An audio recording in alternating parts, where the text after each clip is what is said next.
السلام علیکم ورحمۃ اللہ وبرکاتہ۔ قرآن شریف کے آداب۔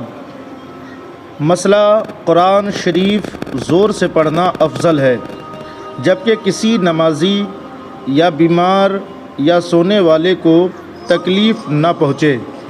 مسئلہ دیواروں اور محرابوں پر قرآن مجید لکھنا اچھا نہیں ہے۔ مسئلہ قرآن شریف پڑھ کر بھلا دینا گناہ ہے۔ قیامت کے دن اندھا کوڑی ہو کر اٹھے گا، یعنی جو قرآن شریف پڑھ کر بھول جائے گا، کل قیامت کے روز وہ اندھا ہو کر اٹھے گا، یہاں تک کہ اس کا خون بھی خراب ہو جائے گا۔ مسئلہ قرآن مجید کی طرف پیٹھ نہ کی جائے، نہ پاؤں پھیلایا جائے، نہ پاؤں اس سے اونچا کرے، نہ یہ کرے کہ خود اونچی جگہ پر ہو اور قرآن شریف نیچے ہو۔ ہر حال میں قرآن مقدس کا ادب کیا جائے۔ وقت کا بادشاہ جس کا نام محمود غزنوی ہے، وہ ایک مرتبہ اپنے محل کے اندر آئے اور آنے کے بعد انہوں نے اپنے محل کے اندر، اپنے روم کے اندر آرام کرنا چاہا۔ تو آپ اپنے روم کے اندر گئے تو کیا دیکھا کہ اللہ کا مقدس قرآن پاک موجود تھا۔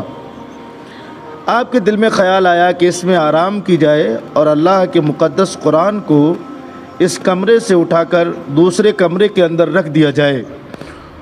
انہوں نے ایسا ہی کیا، اللہ کے مقدس قرآن کو اٹھا کر اس کمرے سے، اپنے کمرے سے اٹھا کر دوسرے کمرے میں لے جا کر رکھ دیا۔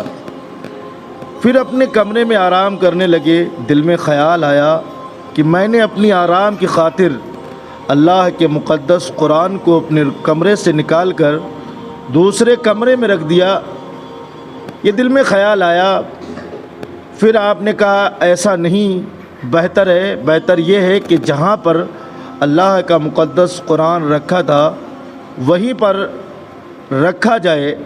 انہوں نے پھر قرآن کو اٹھایا، اسی جگہ پر رکھ دیا، اور رکھنے کے بعد آپ اس کمرے سے نکل کر دوسرے کمرے میں چلے گئے۔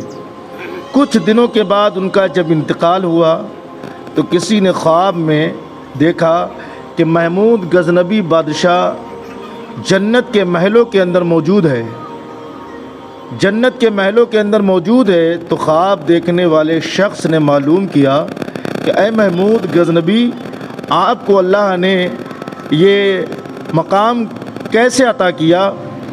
تو وہ بادشاہ محمود غزنوی کہتے ہیں کہ میں نے اپنی زندگی میں قرآن کا ادب کیا تو اللہ تعالیٰ نے میرے تمام گناہوں کو معاف فرما دیا اور مجھے جنت کا حقدار بنا دیا۔